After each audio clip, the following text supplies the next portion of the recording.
Hello, my name is Dan, and my PID is A16816576.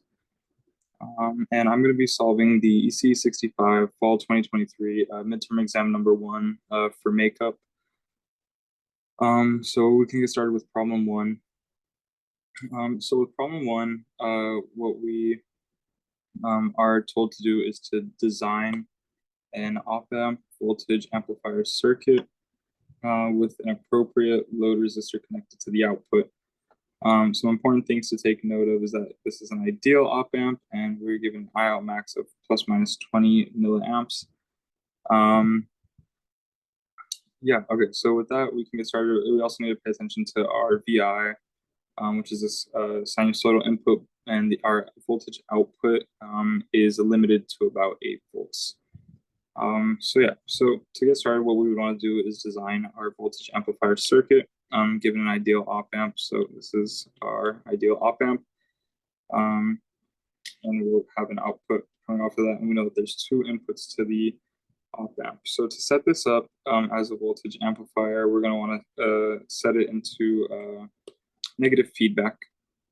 So let me do this. Okay. And so to establish that negative feedback, we're going to attach a resistor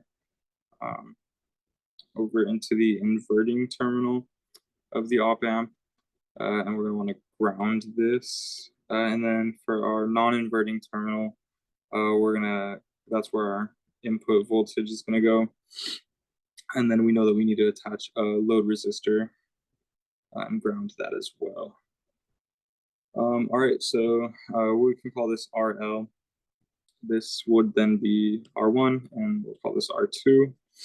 And that is our voltage amplifier circuit. Now what we need to do is test our, or analyze the circuit to find our values, especially that of RL. So what we know with an ideal op amp, okay. What we know is that the non-inverting terminal and the inverting terminal voltages should be equal to each other. And what we can see here at the non-inverting terminal is that V plus is actually equal to VI. So therefore, V minus is also equal to VI. So that's going to be this node right here, V minus, which we can actually just call VI because it's equal. And that's going to help us with our analysis. So we can do KCL at that node, nodal analysis. So let's do some KCL. What we see from KCL is that VI minus ground, which is 0, across the resistor R1, plus VI minus this node over here. So let's call this node VO, because it's the same as this. It's VO. So we have that node VO, VI minus VO across that resistor up top R2. And by nodal analysis, this is equal to 0. That's Kirchhoff's current law. Okay, so we have that, and let's solve for voltage gain. So voltage gain would be VO over VI. And so we can see that this will be, we'll find a common denominator, multiply that denominator over by 0. So we're going to essentially get rid of the denominator by doing R2 VI plus R1 VI minus R1 V0 is equal to 0. Now we can isolate VO. So we can see that R1 VO is equal to, we could pull out VI from the terms, which would be R1 plus R2, and then divide both sides. So okay, we move VI to one side, give us the voltage gain expression, VO over VI, and then divide R1 onto the other side, which is going to be R1 divided by R1 is just 1, plus R2 divided by R1. So here's where we can select our resistor value. So for our R2, we can call that, we can say that R2 is equal to 22K ohms. And we can say R1 is equal to 1K ohms.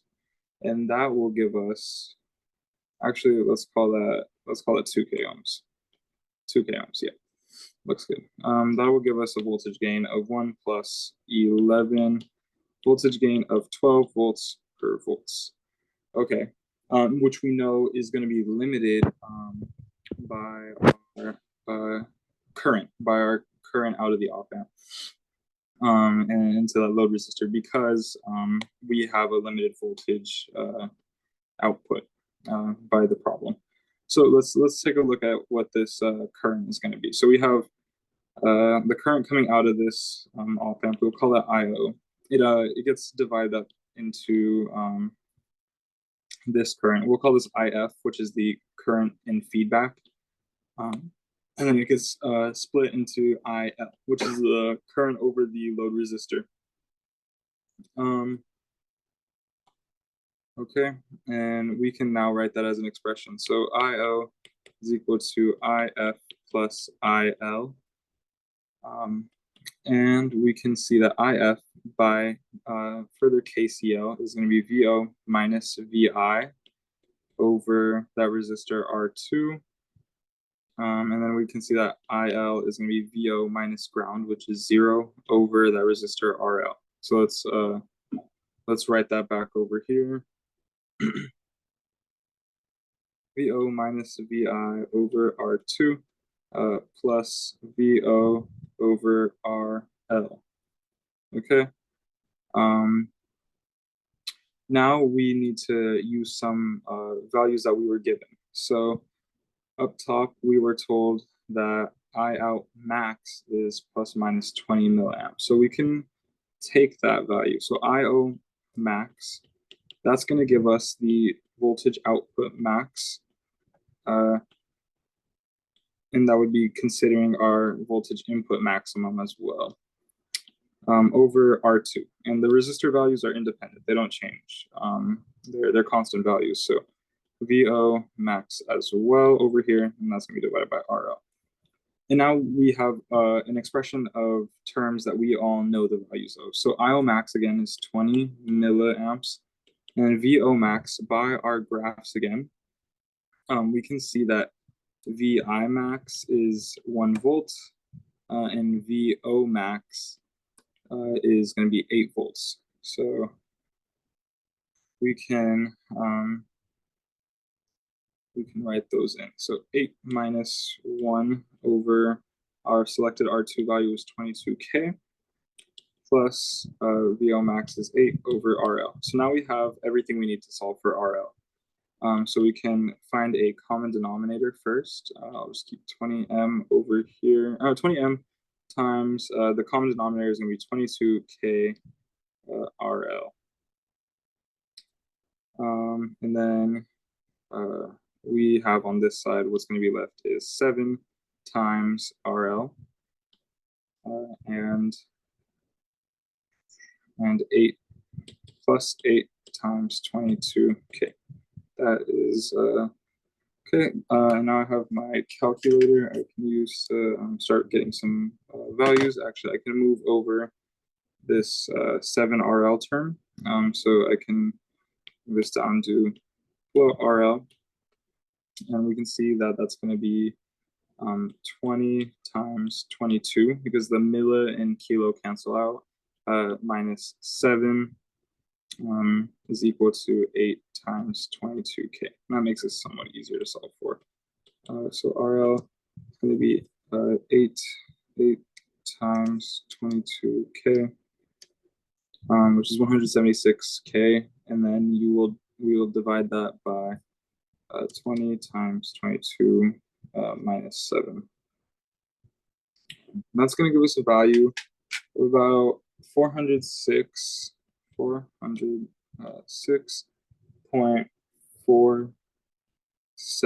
ohms. So we can say 400, yeah, it's about 407 ohms. So that's our RL value.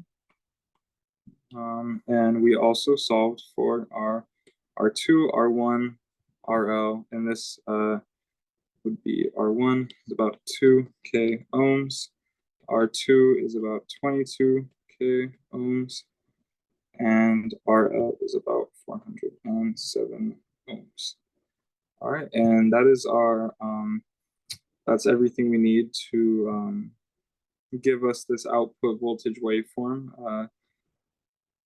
Yeah, we solved for our resistor values, included our correct diagram, and it all looks good from there. That's problem one. Okay, yeah, so we can move on to problem two. Okay, so for problem two, what it gives us is this circuit, and we have a Zener diode, and it asks us to, well, first off, it gives us VDO is equal to 0.7 and VZ is equal to 3 volts. So it asks us to first look at, can the diode in the circuit below be off for any value of VI?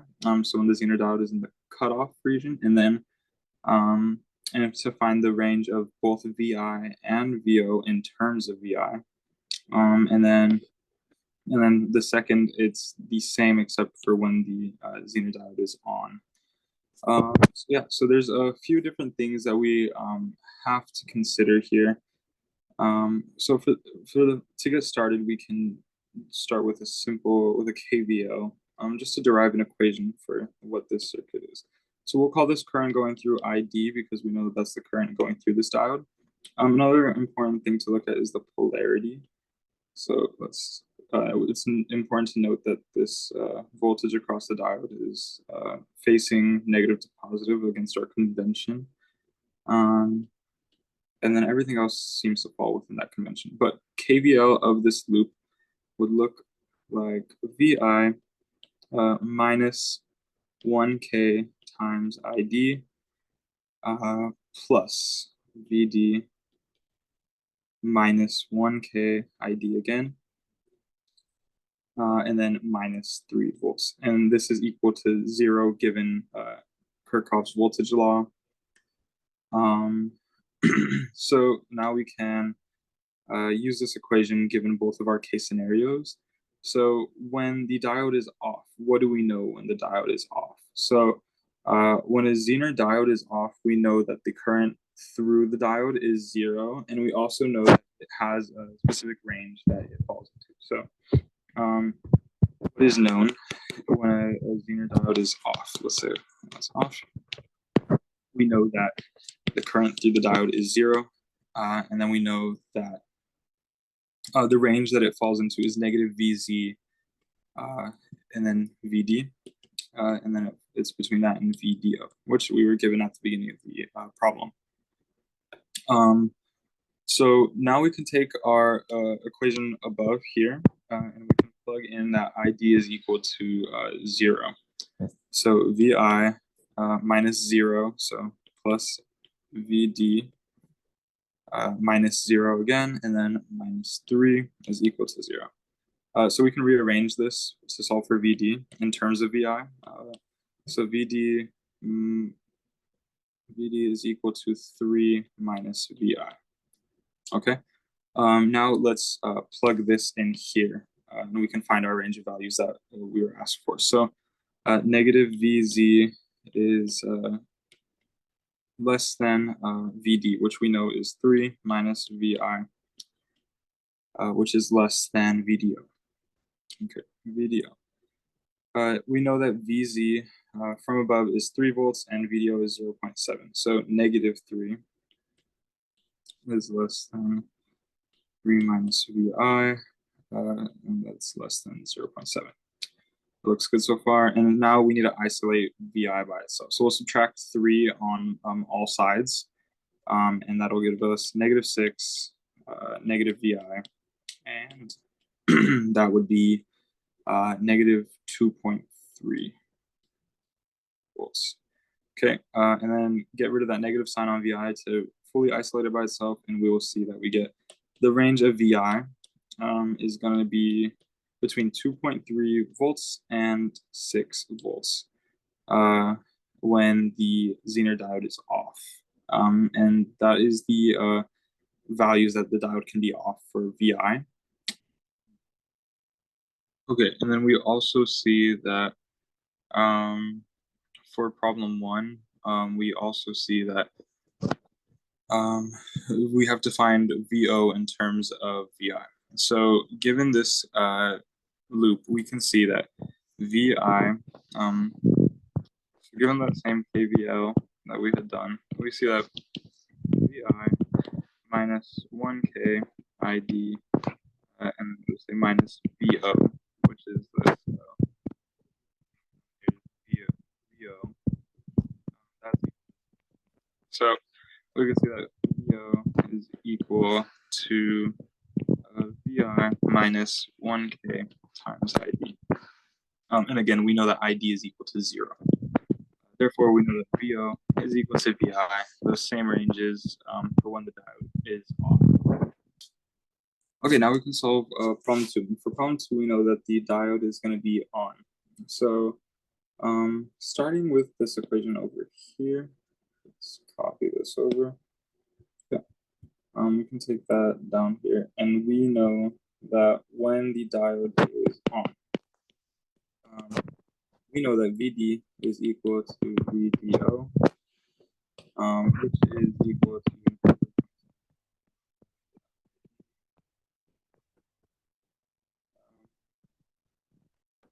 so we can start plugging in our known values. So VI, we'll combine the like terms, so 2K ID plus 0.7 minus 3 is going to give us 7.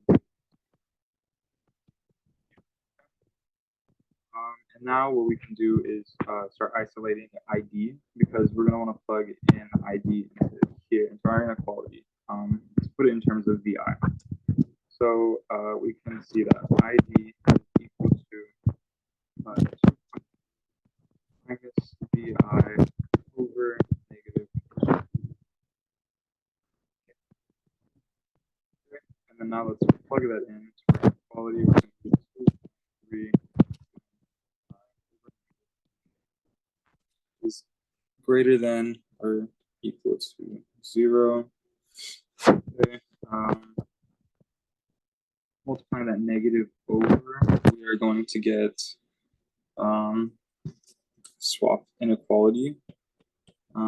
So 0 is going to be 2.3. Actually, no, it's going to be multiplied by 0. It's going to leave us with 2.3 minus VI greater than or equal to 0. Yeah, and then we're going to get we're going to want to subtract negative 2.3 from both sides. And that will leave us with negative VI that's greater than or equal to negative 2.3. And then when we multiply this negative sign, that's where we'll get a swapped inequality. Oops. And that's going to be less than or equal to 2.3. Now we have VI, but what we also need is our VO. So given this loop over here, we know that that's VO. So some KVL will show us that VO is equal to or VO minus, let's say, plus VD ID, and we can rewrite that to be VO negative VD plus 1K ID VO. But still not done yet. We need to put VO in terms of VI, is what the problem tells us to put it in terms of VI. So we have ID, which we can plug back in, which is already in terms of VI. And we already know that VD is 0.7. So negative 0.7, I would plus 1K times ID. ID was equal to 2.3 minus VI over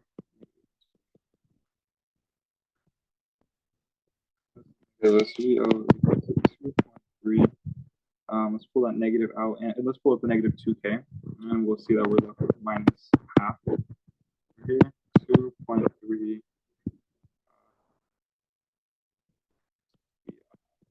Looks good.